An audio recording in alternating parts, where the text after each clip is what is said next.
जय हिंद बच्चों, कैसे हैं आप सभी? बिल्कुल अच्छे। तो बच्चों, आज हम लोग पढ़ने वाले हैं chapter number 2 micro organisms friend and foe में प्रोटोजोआ एंड एल्गी। तो चलिए बच्चों, पढ़ाई को स्टार्ट करते हैं। Chapter 2 micro organisms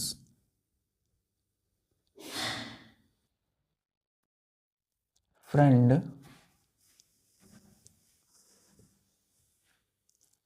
and foe. F से फ्रेंड, एफ से फो। क्लियर है?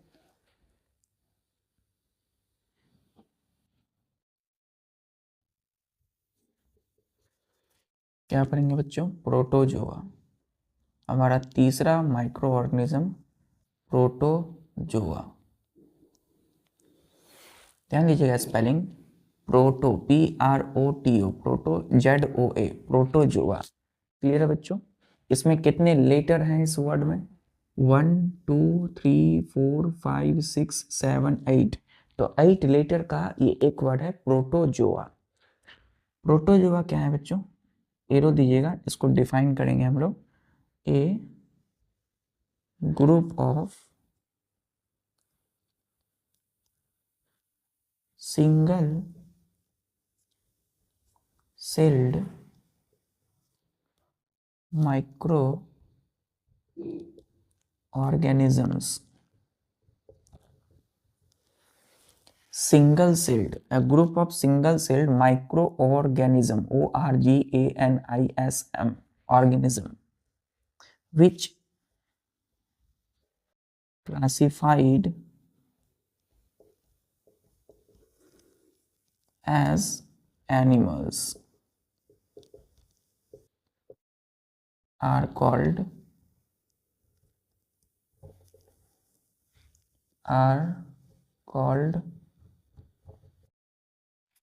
Protozoa, protozoa, protozoa. क्लियर हो? Full stop. तो हमने बोला कि a group of single celled micro organisms which classified as animals are called protozoa. मतलब प्रोटोजोआ क्या है बच्चों? एक सिंगल सेल माइक्रो ऑर्गेनिज्म का एक समूह है, एक ग्रुप है, जिसको क्लासिफाई किया गया है, बांटा गया है किसकी तरह? एज मतलब किसकी तरह? तो एनिमल्स की तरह। क्लियर है? तो एनिमल्स की तरह इसको क्लासिफाइड बांटा गया है प्रोटोजोआ को, जो कि एक group of single celled micro organism है। क्लियर है? तो सिंगल सेल माइक्रो ऑर्गेनिज्म का एक ग्रुप है जिसको क्लासिफाई किया गया है as animals, are called protozoa. यहां तक क्लियर है बच्चों?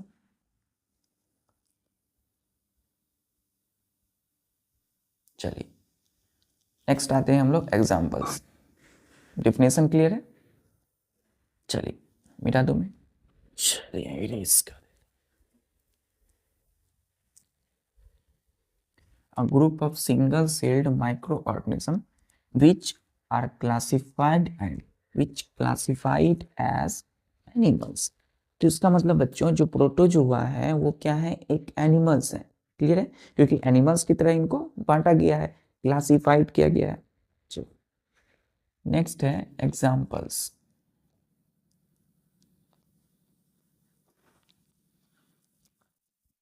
Examples of protozoa,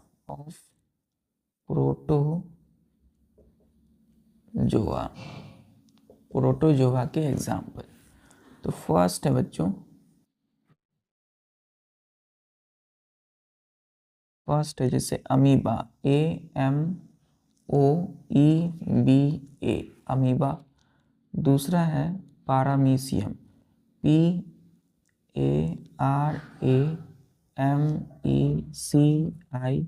PARAMECIUM, पारामीशियम। तीसरा है एंट अमीबा, ENTAMOEBA, एंट अमीबा।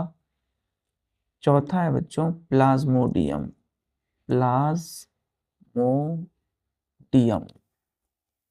प्लाज्मोडियम। क्लियर है? तो अमीबा हो गया, स्पेलिंग ध्यान दीजिए सभी का, स्पेलिंग AMOEBA, इसका प्रोनाउंसिएशन क्या करेंगे हम लोग, कैसे पढ़ेंगे इसको, अमीबा पढ़ेंगे। क्या पढ़ेंगे इसको, अमीबा। यहाँ पे ओ जो है बच्चों, ओ साइलेंट हो जाता है, ओ क्या होता है, साइलेंट, तो इसको हम डायरेक्टली पढ़ते हैं अमीबा। तो AMEBA अमीबा, ओ लिखते हैं सिर्फ रिटन फॉर्म में, तो अमीबा का स्पेलिंग है AMOEBA, बट प्रोनाउंसिएशन करेंगे अमीबा। क्लियर है? तो ओ यहाँ पर हम नहीं करते हैं प्रोनाउंसिएशन। दूसरा है बच्चों पारामीशियम, पारामीशियम, स्पेलिंग देखिए PARAMECIU, पारामीशियम। देखिए तीसरा फिर इंट, ENT, इंट AMOEBA। अब यहाँ ध्यान दीजिए, इसको हम कैसे पढ़ेंगे, वो यहाँ साइलेंट हो जाएगा, इंट अमीबा पढ़ेंगे। क्या पढ़ेंगे बच्चों, इंट अमीबा, क्योंकि अमीबा हमने देखा यहाँ और ENT लगा है, तो इंट अमीबा। फिर है प्लाज्मोडियम, PLASMO, प्लाज्मोडियम, तो प्लाज्मोडियम। क्लियर है? क्लियर है बच्चों? तो अमीबा, पारामीशियम, इंट अमीबा, प्लाज्मोडियम, ये सब क्या है, ये सभी एग्जाम्पल्स हैं, नाम है किसके, प्रोटोजोआ के। तो ये सभी क्या है बच्चों, प्रोटोजोआ है। अब ये अगर मैं एक अमीबा की बात करूं, तो अमीबा क्या है बच्चों, एक सिंगल प्रोटोजोन है, PROTOZOAN।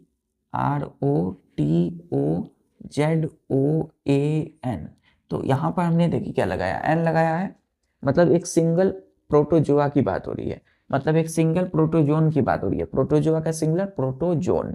तो ZOAN, यहाँ पर ए लगाया है क्योंकि ये सभी एग्जाम्पल्स मैंने दिया है इसीलिए बच्चों। तो प्रोटोजोआ जब लिखते हैं तो मतलब कई सारी क्या है, सिंगल सेल ऑर्गेनिज्म की ग्रुप है जिसको हम प्रोटोजोआ बोले। और जब प्रोटोजोन बोलते हैं तो एक सिंगल सेल्ड ऑर्गेनिज्म है जिसका नाम है अमीबा। क्लियर है? चलिए यहाँ तक क्लियर है। लोकेशन, स्टार दीजिएगा, लिखिएगा बच्चों LOCATION, लोकेशन लिखिएगा FOUNT, found in POND, pond, lakes, rivers, pond, lakes, rivers, sea, water, DAMP, damp soil, and dirty, DIRTY, dirty water drainage, DRAINAGE, drainage, full stop।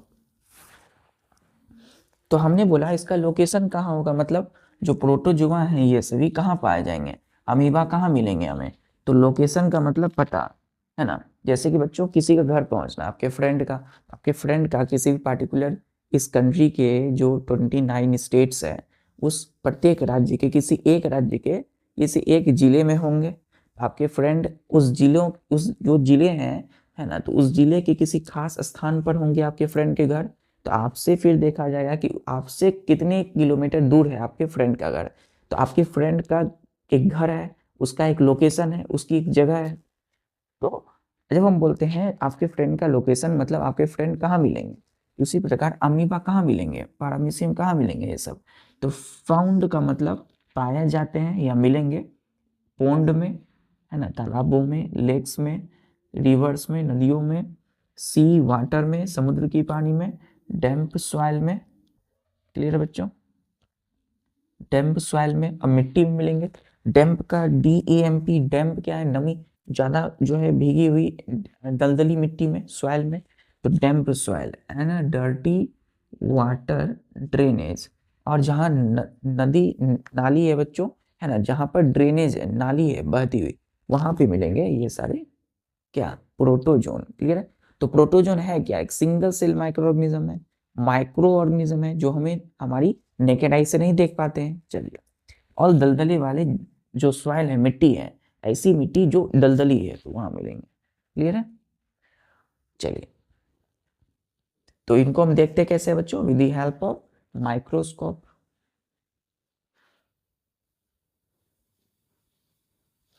Next point लिख लिया आपने।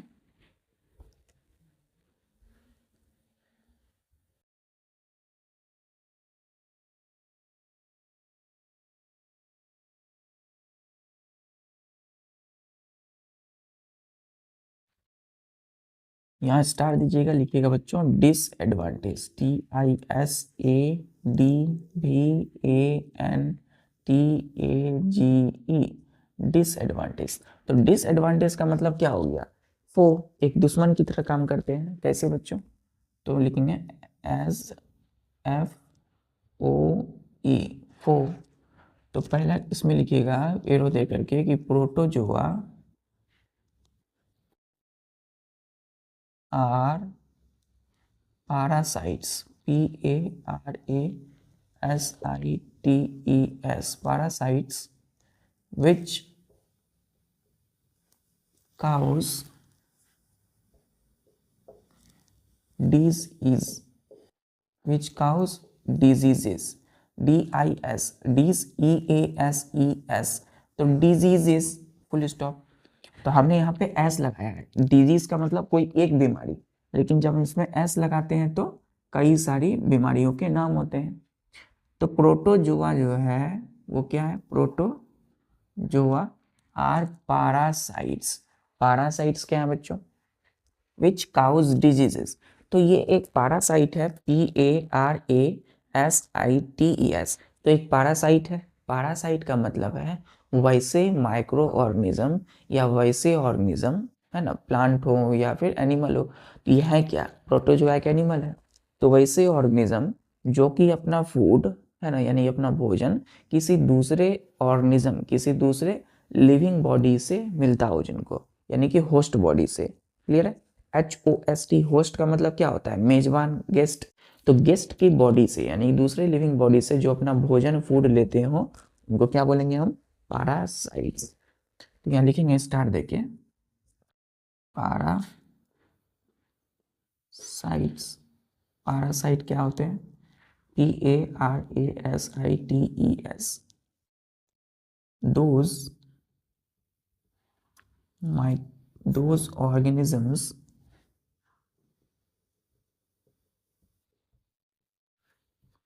which obtain which obtained their food from the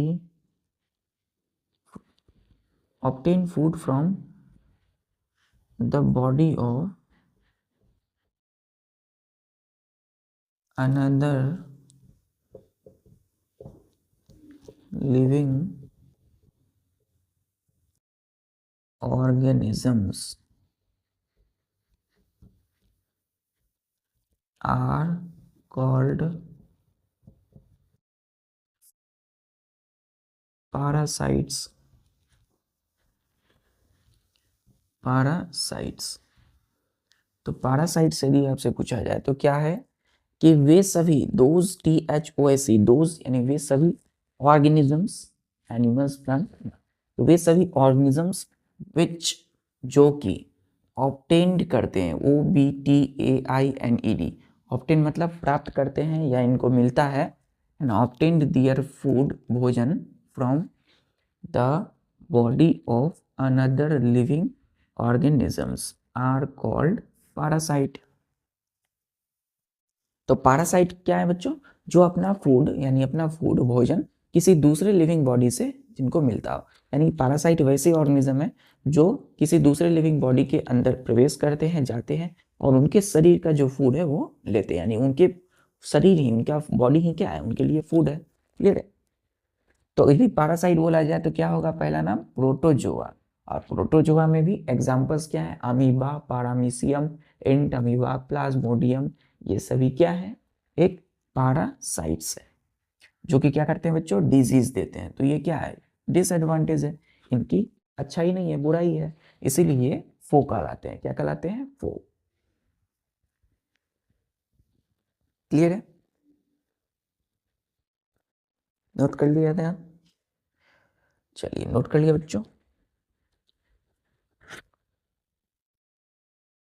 चलिए, तो अपना food क्या करते हैं, किसी दूसरी लिविंग बॉडी से इनको मिलता है, पैरासाइट्स कहलाते हैं।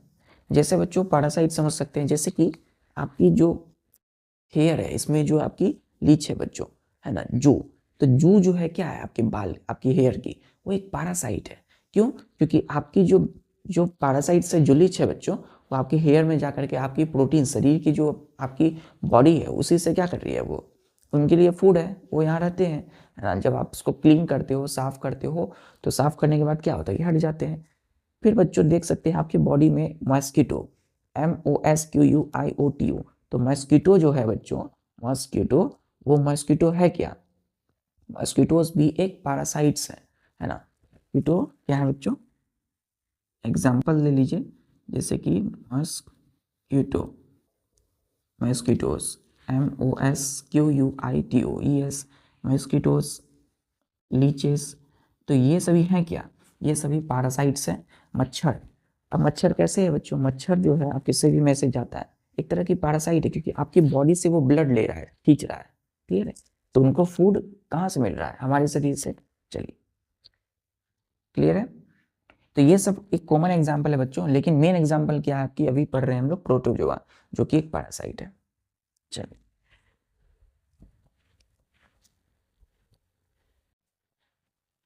अब बच्चों बात करेंगे हम लोग, इस प्रकार से ठंड भी बढ़ चुकी है बच्चों, तो ठंड बढ़ गई है, लेकिन अपनी जो पढ़ाई है उसको रेगुलर रखना है। ठंड है तो आप अच्छे से अपनी बॉडी को क्या करिए, अच्छे से कवर कीजिए, आप अपनी टोपी को लगाइए, कैप लगाइए, जैकेट पहनिए, है ना, इनर पहनिए, ये सारी चीज़ों को अपनी पूरी तरह से, है ना, एक फाइटर, एक वॉरियर की तरह रहिए, एक योद्धा के रहिए, है ना, एक योद्धा की तरह, एक फाइटर की तरह, एक वॉरियर की तरह रहना है। क्यों? क्योंकि बच्चों अगर हम वॉरियर, एक योद्धा हैं, तो किसी भी सिचुएशन में क्या कर सकते हैं, फाइट कर सकते हैं। अभी ठंड के मौसम में आप जब उठते होगे मॉर्निंग टाइम में, आपको क्या लगता होगा बच्चों, परेशानी होती होगी, आलस लगता होगा, लेजीनेस लगता होगा, लेकिन कुछ 2 मिनट में एक अंदर से डिज़ायर आता होगा कि नहीं, उठ जाते हैं, तो आप जल्द से उठ जाते हो। लेकिन जब मन करता है नहीं, फिर सो जाए, एक बात बस सोचिएगा कि आपको कोई है जो रोक रहा है, बस उसको समझ लेना है और फिर से उठ जाना है, क्लियर है। तो जब भी कुछ ख्याल आए कुछ ना करने का, ध्यान रखना है, जब कोई काम करना है आपको, अगर रुक रहे हैं तो समझना है कि कोई है जो आपको रोक रहा है। तो डिज़ायर होनी चाहिए कुछ करने की, चाहे वो ठंड हो, गर्मी हो, किसी भी सीज़न में, अब आपको आगे बढ़ने से कोई भी नहीं रोक सकता। चलिए, तो एक जो एग्जाम्पल्स लेते हैं हम लोग, स्टार दीजिएगा और लिखिएगा examples.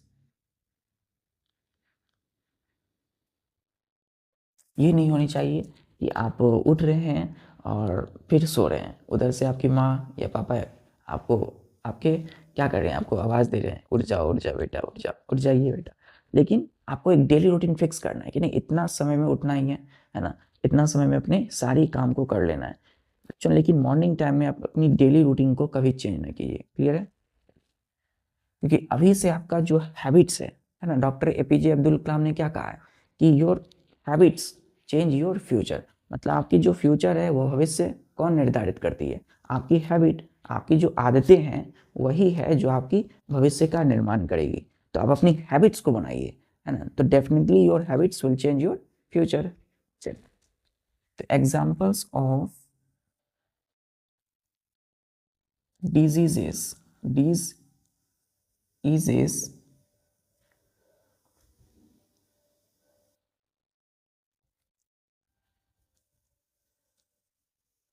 caused by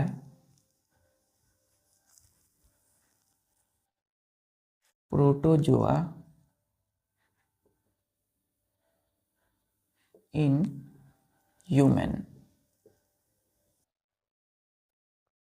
clear।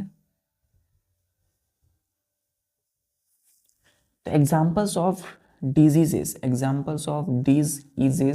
caused by protozoa in human, मतलब मानवों, इंसानों में जो प्रोटोजोआ के द्वारा जो डिजीज जो बीमारी होती है उनके हम अभी नाम लिखने वाले हैं, एग्जाम्पल लिखने वाले हैं। क्लियर है बच्चों? इधर लिखिएगा प्रोटोजोआ का नाम, प्रोटोजोआ। क्लियर है? प्रोटोजोआ नाम लिखेंगे इधर, और इधर लिखेंगे बच्चों डिजीज के नाम, DISEASES, डिजीजेस। क्लियर है? तो फर्स्ट प्रोटोजोआ जैसे कि हम बोलते हैं int amoeba, int amoeba.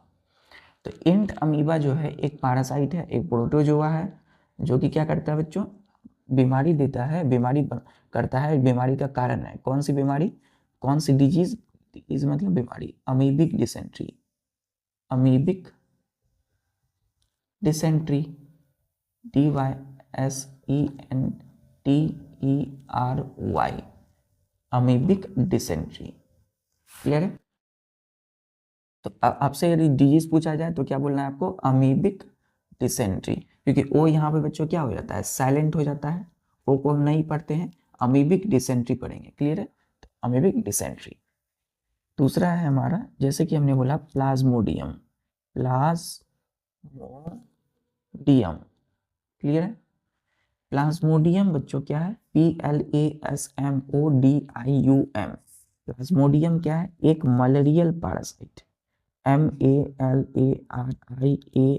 Malarial parasite. तो यदि यह मलेरियल पैरासाइट है, जिसको हम बोलते हैं कभी कभी बच्चों MP, क्या बोलेंगे, MP। MP का मतलब यहाँ मध्य प्रदेश नहीं है, MP का मतलब है मलेरियल पैरासाइट। अगर ये मलेरियल पैरासाइट है तो कौन सी डिजीज देगा, मलेरिया, MALARIA, मलेरिया। क्या है बच्चों, मलेरिया। तो प्लाज्मोडियम जो है एक मलेरियल पैरासाइट है, जो कि क्या देता है, मलेरिया। अब मलेरिया हम सुनते हैं बच्चों, मलेरिया क्या, एक डिजीज, एक बीमारी है, कैसे फैलती है, तो मलेरिया मच्छर के काटने से फैलती है, हम जानते हैं इस बात को। तो मॉस्किटो जो है, मच्छर, वो कैसे फैलाती है, इसी प्लाज्मोडियम को। ये प्लाज्मोडियम एक क्या है, पैरासाइट है। तो मच्छर के यानी कि मॉस्किटो के शरीर में क्या जाएगा, ये प्लाज्मोडियम चले गया बच्चों। अब उसकी बॉडी से उसका सारा फंक्शन स्टार्ट हो जाता है, मतलब प्लाज्मोडियम जैसे ही मच्छर के शरीर में चले गया। क्लियर है? क्योंकि प्लाज्मोडियम क्या है, हर वाटर में है ना, सी वाटर, रिवर्स, लेक्स, पॉन्ड्स, हर जगह है, जैसे कि डैम सॉइल है। तो मच्छर जैसे यदि किसी पानी, नदी नाला, जो नाली है, तो ड्रेनेज वाटर, जो डर्टी वाटर है जो आसपास में आपकी नाली है, वहाँ क्या हो सकते हैं, ये सारी मॉस्किटो हो सकते हैं, मच्छर। और उस मच्छर में क्या हो जाएंगे, प्लाज्मोडियम चले जाएंगे। मच्छर सपोज चले गया किसी भी रिवर, नदी, तालाब, पोखर में, जहाँ पर ऐसी जगह जहाँ नाली हो, वहाँ पे क्या होंगे, प्रोटोजोआ, कौन सी, प्लाज्मोडियम। तो प्लाज्मोडियम किनके शरीर में आ जाएंगे, मस्कीटो के शरीर में। और वही मच्छर, मस्कीटो कहाँ आएंगे, हमारी घर के आसपास, हमें काटने के लिए, है ना, हमारी ब्लड को खींचने। तो ब्लड के जब वो खींचेंगे तो क्या दे देंगे हमें, प्लाज्मोडियम का पैरासाइट। और उसके पास कौन सी डिजीज है, मलेरिया डिजीज है। क्लियर है? तो अब क्लियर हुआ कि मलेरिया कैसे होता है बच्चों, मच्छर के काटने से।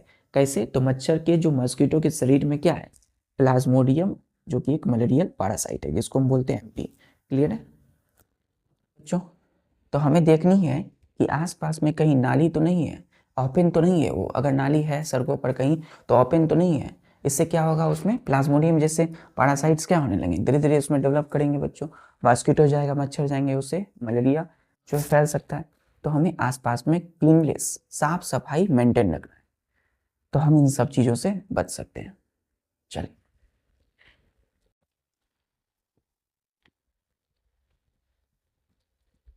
अब हर मॉस्किटो में बच्चों डरना नहीं है कि हर मॉस्किटो में ये प्लाज्मोडियम जैसा पैरासाइट हो और वो मलेरिया दे। ठीक है? तो मलेरिया जो मॉस्किटो मलेरिया फैलाते हैं वो थोड़े बड़े होते हैं साइज में। क्लियर है? तो मच्छर से, मॉस्किटो से डरना नहीं है, हाँ, लेकिन अपनी साफ सफाई आसपास में मेंटेन रखना है। अगर नहीं है तो उसको करवाना अच्छे से। क्लियर है बच्चों? चलिए, अब ध्यान दीजिएगा।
ये है क्या बच्चों? तो ये है आपकी फिगर में, इसको जो देख रहे हैं इसको बोलते हैं अमीबा, AMOEBA। डायग्राम का बच्चों धीरे धीरे प्रैक्टिस करना है एंड एनसीईआरटी की जो आपकी डायग्राम है उसको अच्छे से प्रैक्टिस करनी है, ठीक है। चलिए इसको कैसे बनाया मैंने, यहाँ से लिया ऐसे ऐसे लेकर के ऐसे देते हुए यहाँ पर ऐसे मोड़ा और इधर लेकर के ऐसे। आप इस किनारे को ध्यान से देखिए कितने 1 2 3 4, देखिए 3 इधर है, 1 2 3 इधर है, अब बीच में थोड़ा गैप है। तो यहाँ से ऐसे, और ये जो है क्या है बच्चों, इसका फूड है, क्लियर है, जो अंदर जा रहा है ये। तो ये बॉडी जो है आप अमीबा की जो देख रहे हैं ये क्या है, एक सिंगल सेल का माइक्रोऑर्गेनिज्म।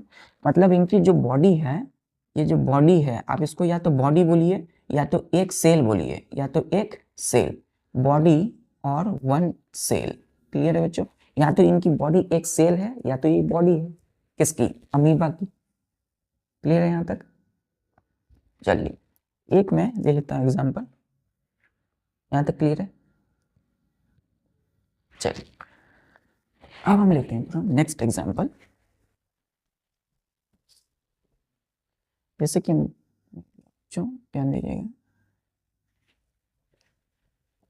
अभी हम बना रहे हैं किसकी एग्जाम्पल, ध्यान दीजिए, पारामीशियम की।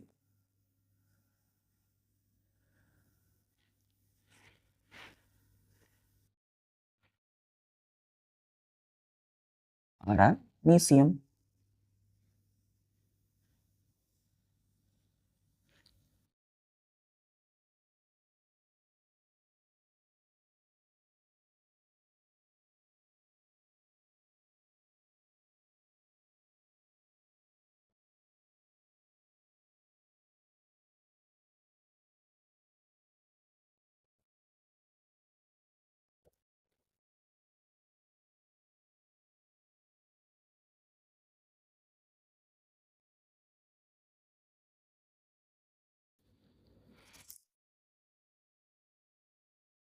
ध्यान दीजिए बच्चों, ये जो हमने बनाया है क्या है, ये पारामीशियम।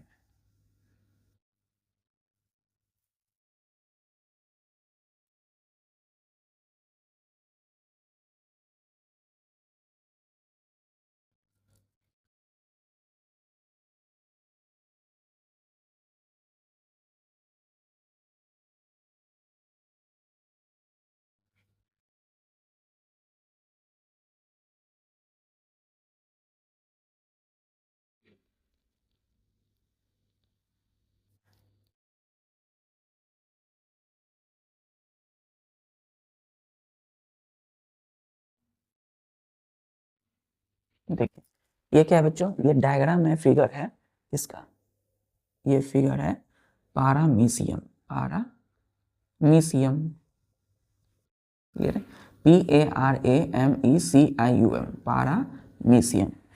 इसके अंदर की बॉडी की जो है बच्चों, इसको हम हायर क्लास में पढ़ेंगे धीरे धीरे, अभी आपको इसकी डायग्राम प्रैक्टिस करनी है, क्लियर है। बाहर से जो देख रहे हैं इसको बोलते हैं हम लोग सीलिया, क्या बोलते हैं, सीलिया, ठीक है। ये सीलिया लाइक स्ट्रक्चर है जो इनको मदद करते हैं मूवमेंट में, यानी कि मूव करने में, बॉडी को हिलाने डुलाने में। सीलिया क्या है, एक लोकोमोटरी ऑर्गन है, क्लियर है। तो पारामीशियम का ये क्या है, फिगर है, डायग्राम। अच्छे से उसको प्रैक्टिस करना है बच्चों। चलिए यूं यहां से लेना है, ऐसे ऐसे घुमा करके यहाँ तक ले जाना है, और फिर ऐसे नीचे ला करके फिर ऊपर की ओर, और साइड में ये सीलिया का ड्रॉ करना है, बीच में जो स्ट्रक्चर है उसको वैसा ही बना लेना है, क्लियर है। चलिए तो अब हम बात करेंगे बच्चों एल्गी के विषय में, ALGAE, एल्गी, यहाँ तक क्लियर है। तीसरा माइक्रोऑर्गेनिज्म क्लियर हो गया मेजर ग्रुप्स का। अब हमारा चौथा था फंजाई। आज हम लोग फंजाई नहीं एल्गी की बात करेंगे। जो फिफ्थ मेजर ग्रुप्स है पारस प्रोट किसका बच्चों, माइक्रोऑर्गेनिज्म का, वो क्या है, एल्गी। तो हम लोग इसको इसी में पढ़ेंगे, algae, ALGAE, algae, clear. Algae क्या है बच्चों, ध्यान दीजिए, ए, या लिखिएगा the large group of plant like microorganisms organisms are called algae। Clear है? क्या बोलेंगे इसको? algae। तो हमने बोला कि the large group of plant like microorganism are called algae. Algae क्या है? प्लांट जैसे, माइक्रो प्लांट की तरह एक लार्ज ग्रुप है माइक्रो ऑर्गेनिज्म का। तो एक लार्ज ग्रुप है प्लांट लाइक माइक्रो ऑर्गेनिज्म, मतलब प्लांट की तरह है। ये क्या है बच्चों? प्लांट नहीं कहेंगे, लेकिन प्लांट पेड़ पौधे जैसे हैं, हम देखते हैं आसपास में। तो प्लांट नहीं है, लेकिन प्लांट की तरह है। क्लियर है? तो एक लार्ज ग्रुप है प्लांट लाइक माइक्रो ऑर्गेनिज्म, जिसको क्या बोला हमने? एल्गी। तो ये एनिमल नहीं है, लेकिन प्लांट लाइक माइक्रो ऑर्गेनिज्म, मतलब प्लांट की तरह, plant like micro organisms. Clear है? चलिए एग्जांपल्स लिखेंगे बच्चों। Examples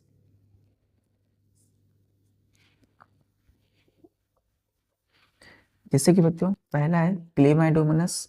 Chlamydomonas, CHLAMYDOMONAS, chlamydomonas. Clear? दूसरा diatoms, DIATOMS, diatoms.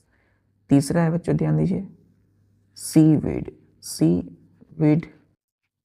Seaweeds, DIATOMS, diatoms. DIATOMS, diatoms. SEACWEED, seaweeds. फिर तीसरा है, चौथा है blue green algae, BLU, blue green algae. Algae का सबसे फेवरेट ग्रुप है ना, लार्ज ग्रुप किसका है बच्चों? Blue green algae. तो ब्लू ग्रीन एल्गी जो है मोस्ट कॉमनली ग्रुप है एल्गी का। पांचवा spirogyra, SPIRY, SPIRO, spirogyra, GYRO, spirogyra, spirogyra, SPIROGYRA, spirogyra. तो chlamydomonas, diatoms, seaweeds, blue green algae, spirogyra, ये सभी के सभी क्या है? एल्गी के नेम है, एल्गी के एग्जांपल्स। तो पहला एल्गी एल्गी नहीं है बच्चों, ये क्या है? अगर हम क्लेमाइडोमोनस की बात करें तो यह है क्या? एक एल्गा है। क्या है? एल्गा, यानी एक एल्गी का ग्रुप है, ALGA। ये क्या है? सिंगुलर है। फिर दूसरा क्या है? एल्गा। ये सभी अलग अलग एल्गा है, लेकिन यदि सबको बोला जाए तो क्या है? सबके सब एक एल्गी है। यहाँ पे ई लगा देंगे सबके विषय में कहेंगे तो। यदि हम बोले ब्लू ग्रीन एल्गी, तो ये भी क्या है? एक एल्गा है। क्लियर है? चलिए अब पढ़ेंगे हम इसकी कैरेक्टरिस्टिक्स को।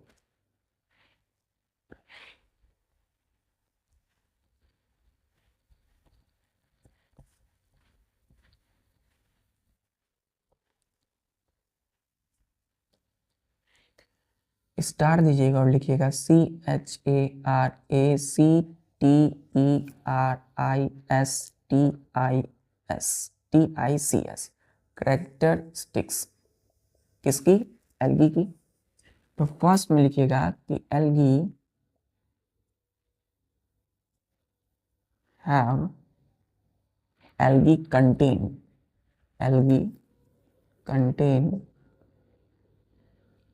क्लोरोफिल। एल्गी क्या कंटेन करता है बच्चों? क्या होता है एल्गी के अंदर में? क्लोरोफिल नाम का पिगमेंट। अब ये क्लोरोफिल क्या है? CHLOROPHYLL। क्लोरोफिल एक कलरफुल पिगमेंट होता है। हम जानते हैं हर प्लांट जो हमें दिखता है वो ग्रीन होता है, ग्रीन कलर का उसके पत्ते होते हैं, लीव्स। क्यों ग्रीन कलर का लीफ होता है? क्योंकि उनमें क्या प्रेजेंट है? क्लोरोफिल नाम का पिगमेंट है। क्लियर? और इसी क्लोरोफिल की वजह से बच्चों क्या होते हैं, प्लांट अपना फूड बनाते हैं इनकी प्रेजेंस में, और जो प्लांट बच्चों ग्रीन नहीं है वो फूड अपना नहीं बना पाता है। क्लियर है? चलिए, तो हम चैप्टर नंबर 7 क्लास 6 की गेटिंग टू नो प्लांट्स में पढ़े थे क्या, कि जितनी भी लीव्स हैं of all the leaves of green plant have a chlorophyll so they are able to make food, है ना। जितने भी पेड़ पौधे होते हैं, जितने भी प्लांट होते हैं, उनमें क्या होते हैं, उनमें उनकी लीफ में क्लोरोफिल नाम का ग्रीन पिगमेंट है ना। तो इसके वजह से इनकी लीफ में क्या है, क्लोरोफिल पिगमेंट, इसी की प्रेजेंस में क्या करते हैं, प्लांट अपना फूड बनाने लगते हैं। क्लियर है? चलिए, तो नेक्स्ट पॉइंट क्या होगा इसका, THEY, एल्गी के जगह हमने क्या लिखा, दे, तो they make their food by the photosynthesis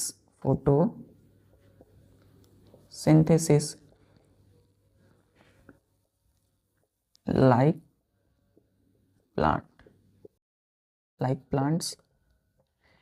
ठीक है, तो नेक्स्ट पॉइंट इसकी कैरेक्टरिस्टिक्स है कि एल्गी जो होते हैं दे मेक दियर फूड, ये अपना फूड भोजन बनाते हैं बाय द फोटोसिंथेसिस, मतलब सनलाइट की प्रेजेंस में ये अपना फूड बनाते हैं। क्लियर है? लाइक प्लांट मतलब जैसे अन्य प्लांट, अन्य और भी पेड़ पौधे जैसे फूड बनाते हैं, क्लोरोफिल है उनमें, उसी तरह इनमें भी क्लोरोफिल है ना। तो क्लोरोफिल होने की वजह से ये अपना फूड बना पाते हैं। हर चैप्टर को बच्चों क्या करना है, रिलेट करते चलना है, पढ़ते चलना है। ऐसा नहीं है कि आप अभी 8 में है तो क्लास 6 7 की छोड़ देना है, उसको क्या करना है, आप एक मेन पॉइंट है बच्चों कि क्लास 6 की जो आपने पढ़ा, अभी आपको लगता होगा कि 8 खत्म नहीं किया बच्चों तो फिर अब क्लास 6 फिर से क्या पढ़ना, नहीं, आपको बुक रखनी है पास में से, इसको बस टच करना है। क्लियर है? पढ़ना नहीं है, टच करना है। उससे क्या होगा, जो भी आपने पढ़ा उसको रिवाइज होते चले जाएगा। और अभी जो आप क्लास 8 में पढ़ रहे हो ये, तो क्लोरोफिल जैसे वर्ड आप आया तो आप तुरंत माइंड में क्लिक होगा कि हाँ ये पढ़ा हुआ वर्ड है और इससे रिलेटेड जो चीजें हैं वो आपको आ रही होगी। फिर ये क्लोरोफिल क्लियर है बच्चों, फूड बनाते हैं। चलिए नेक्स्ट पॉइंट लिखना है blue, next point most important कि दे, THEY, दे किनके लिए, एल्गी के जगह पे, they do not have roots,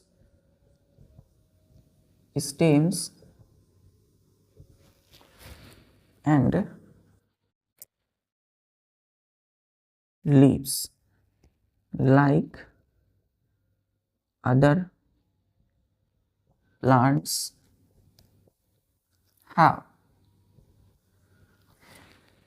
तो नेक्स्ट पॉइंट है कि they do not have roots, stems and leaves, इनके पास इनकी खुद की, इनके पास रूट स्टेम लीव्स नहीं होता, यानी कि ना तो इनके पास जड़ है, रूट्स है, ना तो इनके पास स्टेम है, तना है, और ना ही इनके पास क्या है, लीव्स है, पत्ते हैं।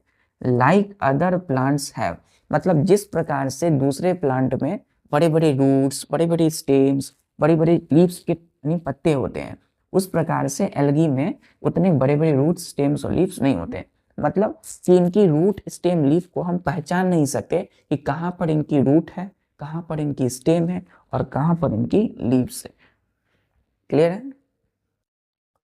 और दूसरे प्लांट में हम क्या कर सकते हैं, देख करके बता सकते हैं कि कहाँ लीफ है, कहाँ स्टेम है, कहाँ पर इनकी जड़ें हैं। क्लियर है? तो ये दूसरे प्लांट की तरह, लेकिन एल्गी ऐसा नहीं है, इनके पास अच्छे से देखने लायक रूट, ना तो स्टेम और ना तो लीव्स होता है। क्लियर है? तो algae contain chlorophyll, they make their food by the photosynthesis like plants, they do not have root, stems and leaves like other plants। मतलब हम पहचान नहीं सकते हैं, डिफरेंशिएट नहीं कर पाएंगे कि कौन सी रूट है, कौन सी स्टेम है या कौन सी लीव्स। नोट कर लिया आपने?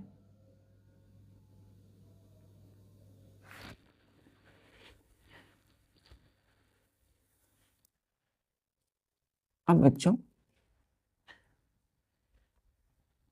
एल्गी को हम क्या बोलते हैं, एल्गी को हम लोग शैवाल बोलते हैं बच्चों। काई लगती है ना बारिश के मौसम में, रेनी सीजन में, कहीं बच्चों कोई टोवेल है या कोई भी, तो काई जो लग जाती है वाल में, दीवालों पर, तो वो काई ही क्या कहलाता है, एल्गी कहलाता है। क्लियर है? तो ये जो है कैरेक्टरिस्टिक्स का नंबर 4 लिखिएगा कि blue green algae, blue green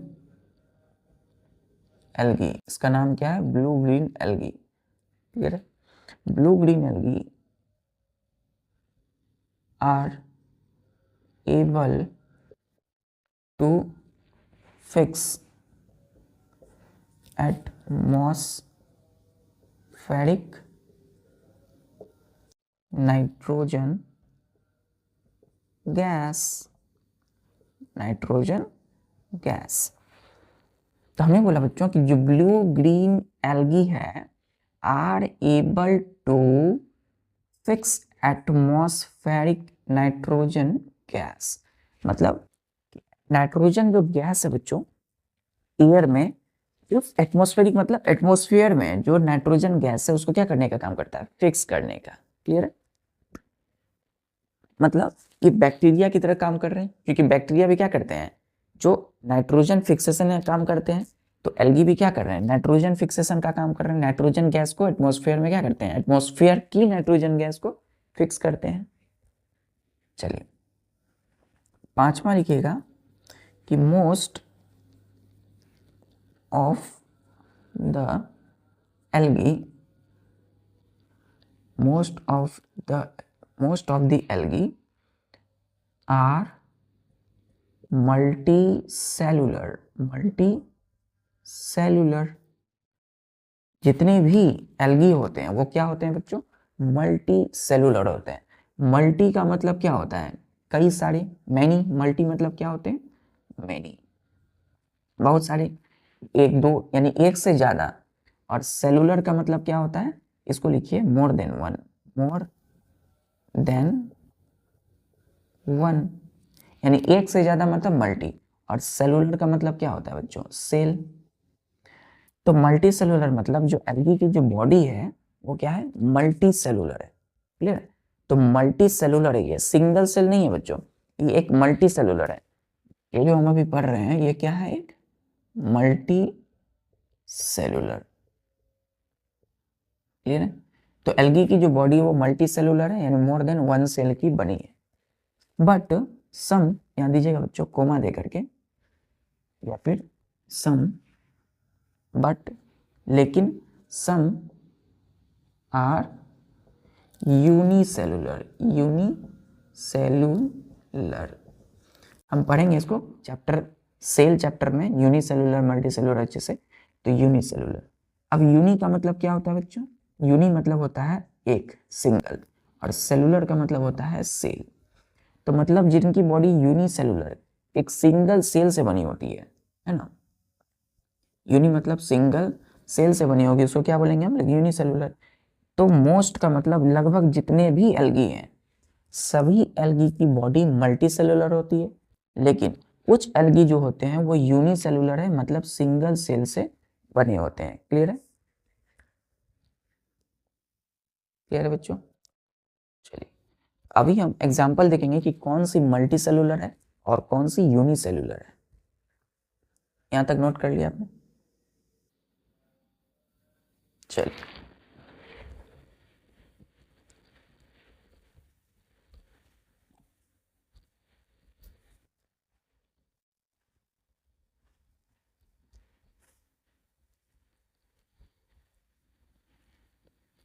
यहां लिखिएगा बच्चों यूनिसेलुलर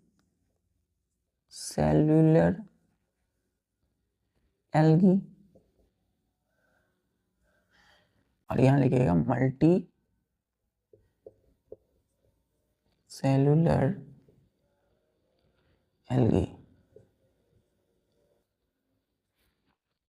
यूनिक सेलुलर मतलब सिंगल सेल से बने होंगे, तो फर्स्ट एग्जांपल है clay माइडोमोनस।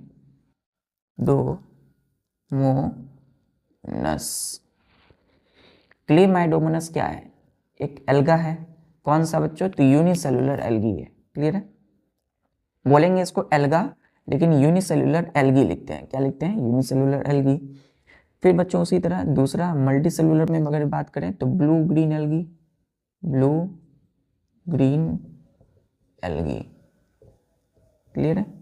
Blue green algae. Biology is nothing but the game of terminology. आपको हर वर्ड के टर्म को समझना है बच्चों, तो ऑटोमेटिक क्लियर हो जाएगा। क्लियर है? दूसरा यूनिसेलुलर में हमने बोला डायटम्स, DIATOMS, डायटम्स। फिर मल्टी सेलुलर की यदि बात करें तो क्या होगा? स्पाइरोगैरा, स्पाइरोगैरा, SPIROGYRA, स्पाइरोगैरा। क्लियर है? तो यूनिसेलुलर एल्गी में क्लेमाइडोमोनास, डायटम्स, और मल्टी सेलुलर की एल्गी की बात करेंगे तो ब्लू ग्रीन एल्गी, स्पाइरोगैरा। क्लियर है बच्चों?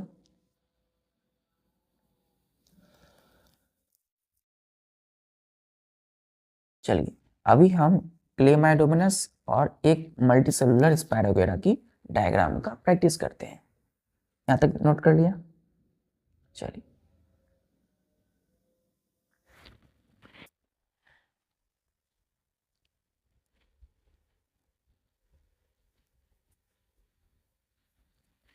यहाँ बच्चों ध्यान दीजिए।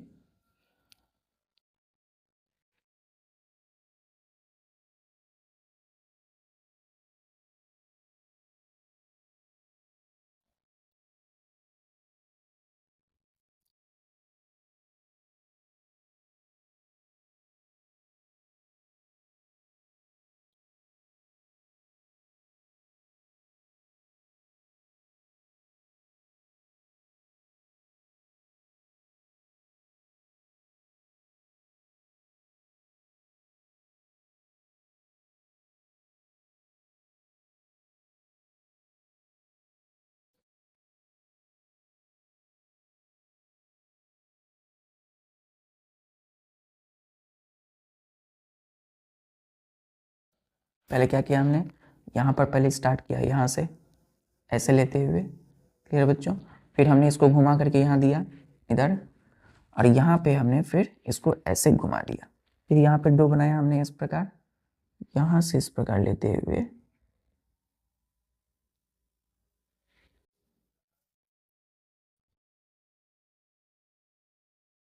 आराम से, एकदम ध्यान से बच्चों। यहाँ से यूं ले लिया हमने, और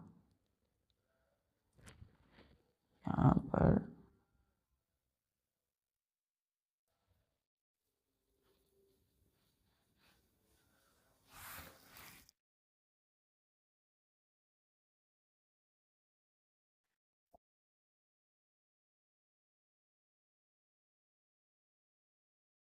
क्लियर? देखिए ये क्या बना है बच्चों? क्लेमाइडोमोनास।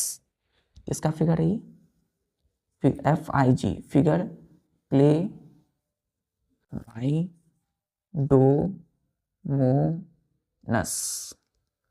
क्लेमाइडोमोनस। क्लियर है? तो ये जो आप देख रहे हैं बच्चों, ये क्या है? फ्लैजिला है, FLAGELLA, ये एक फ्लैजिला है। क्लियर है? अब हम बनाएंगे एक ये क्या हो गया? यूनिसेलुलर बच्चों। अब एक बनाते हैं स्पाइरोगैरा, जो कि एक मल्टी सेलुलर है।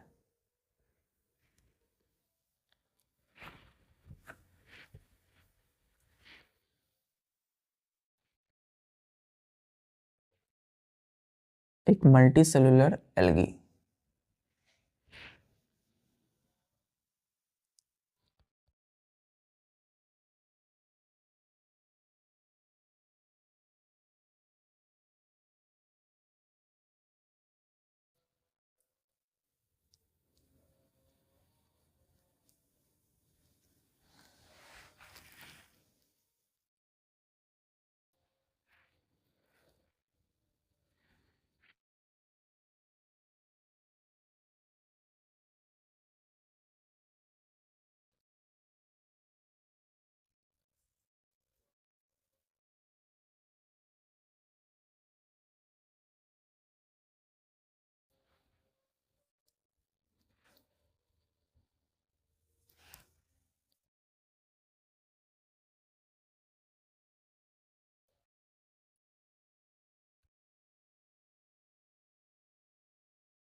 ये जो बना है बच्चों, ये है क्या, ये है स्पाइरोगेरा। क्या है ये? स्पाइरोगेरा, FIG SPIROGYRA, स्पाइरोगेरा। तो ये स्पाइरोगेरा क्या है? एल्गी है। कौन सी? तो मल्टी सेलुलर एल्गी है, मतलब इनकी body more than one cell की बनी होगी, एक से ज्यादा सेल होंगे इनके शरीर में, और यहाँ पे यूनिसेलुलर है।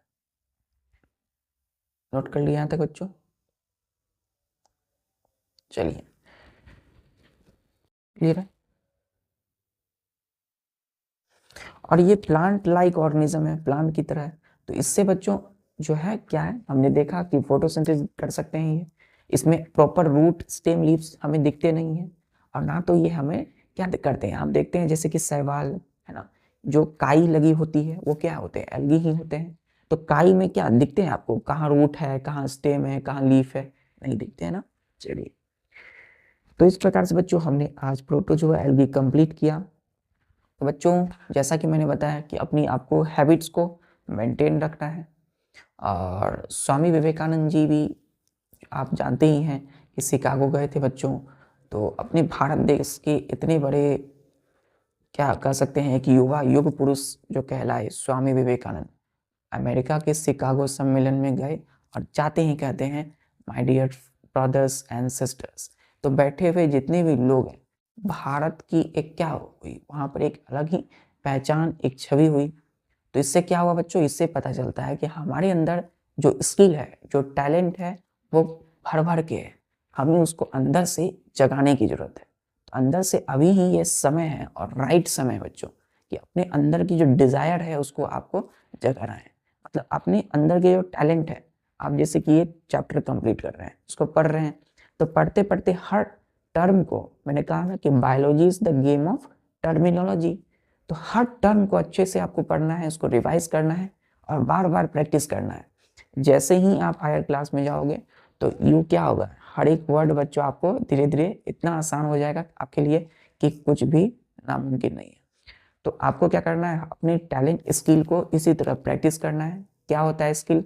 तो जैसे ही आपने पढ़ा, तो इसकी डायग्राम और एल्गी के विषय में जो आपने पढ़ा उसको रिवाइज करके, याद करके उसको लिखने का प्रैक्टिस कीजिए।